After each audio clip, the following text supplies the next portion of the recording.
Hello. నేను doctor Ravishankar, neonatologist and paediatrician, Soumya children's hospital.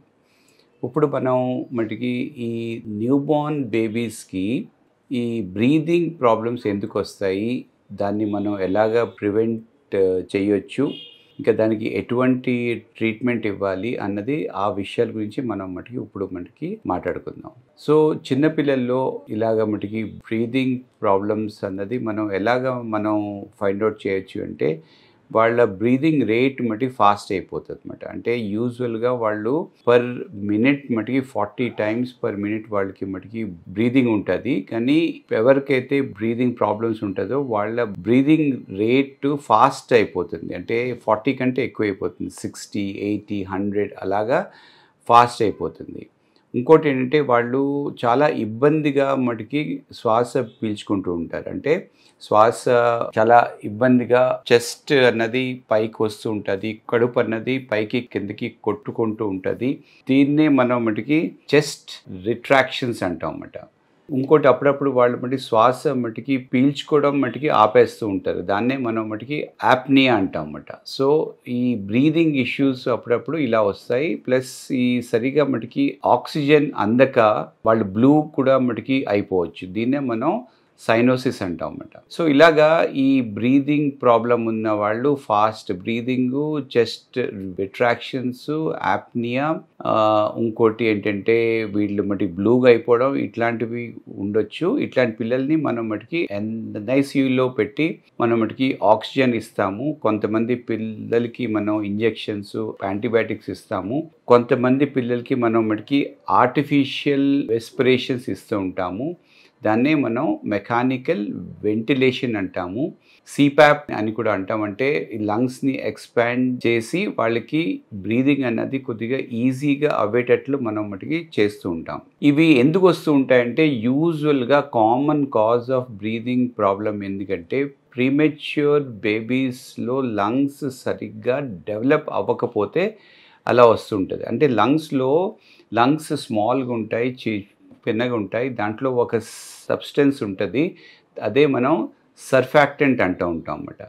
ఇది తక్కువ ఉంటుంది అన్నమాట. ఈ తక్కువ ఉండడం వల్ల లంగ్స్ పూర్తిగా ఎక్స్పాండ్ అవ్వదు. కడుపులో ఉన్నప్పుడు ఈ లంగ్స్లో ఎక్కువగా ఫ్లూయిడ్ ఉంటుంది.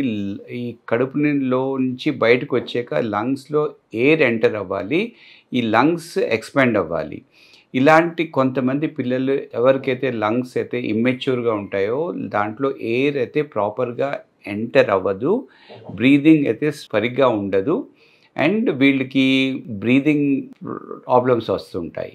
కొంతమంది పిల్లలకి వాళ్ళు మటుకి కడుపులో ఉన్నప్పుడే వాళ్ళు మటుకి మోషన్ వెళ్తారు. ఈ మోషన్ అన్నది స్టూల్ అన్నది అప్పుడప్పుడు వాళ్ళ మటుకి స్వాలో లేకపోతే లంగ్స్లోకి ఎంటర్ అయిపోతూ ఉంటుంది. సో ఇలాగా ఈ కొంతమంది పిల్లలకి ఎవరికైతే ఈ మోషన్ అయితే లంగ్స్లోకి వెళ్తుందో వాళ్ళకు కూడా హెవీగా బ్రీదింగ్ ప్రాబ్లమ్స్ వస్తుంటాయి. కొంతమంది పిల్లలకి లంగ్ ఇన్ఫెక్షన్ వస్తుంది, అదే మనం న్యూమోనియా అంటాం అన్నమాట. కొంతమంది పిల్లలకి లంగ్స్ సరిగ్గా ఫామ్ అవ్వదు, అంటే దాన్నే మనం మాల్ఫార్మేషన్స్ అంటాం అన్నమాట. సో ఇట్లాగా వేరియస్ ప్రాబ్లమ్స్ వల్ల పిల్లలకి ఇలాగ వస్తూ ఉంటుంది. సో దీనికి మనం మటుకి ప్రాపర్గా అది ఎందుకు వచ్చింది, అసలు హిస్టరీ ఏంటి, ఎప్పటి నుంచి అది మటుకి స్టార్ట్ అయింది, ఎట్లాగా మటుకి ప్రోగ్రెస్ అవుతుంది, ఎక్స్రే కానీ స్కానింగ్ కానీ చేసి అసలు లంగ్స్ ఎలా ఉన్నాయి, హార్ట్ ఎలా ఉంది అని మనం ప్రాపర్గా ఒకసారి కానీ చూసి డయాగ్నోస్ చేసి, ప్లస్ కొన్ని ఇంపార్టెంట్ పరీక్షలు ఏంటంటే ఏబీజీ పరీక్ష అంటాం అన్నమాట.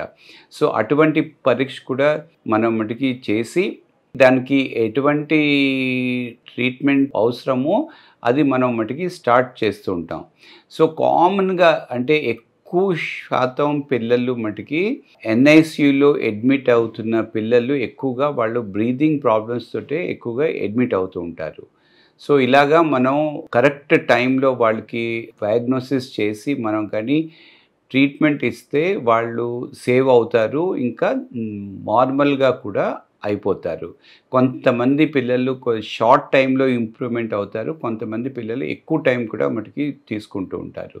సో, ఇలాగ various kind of respiratory problems ఉంటాయి.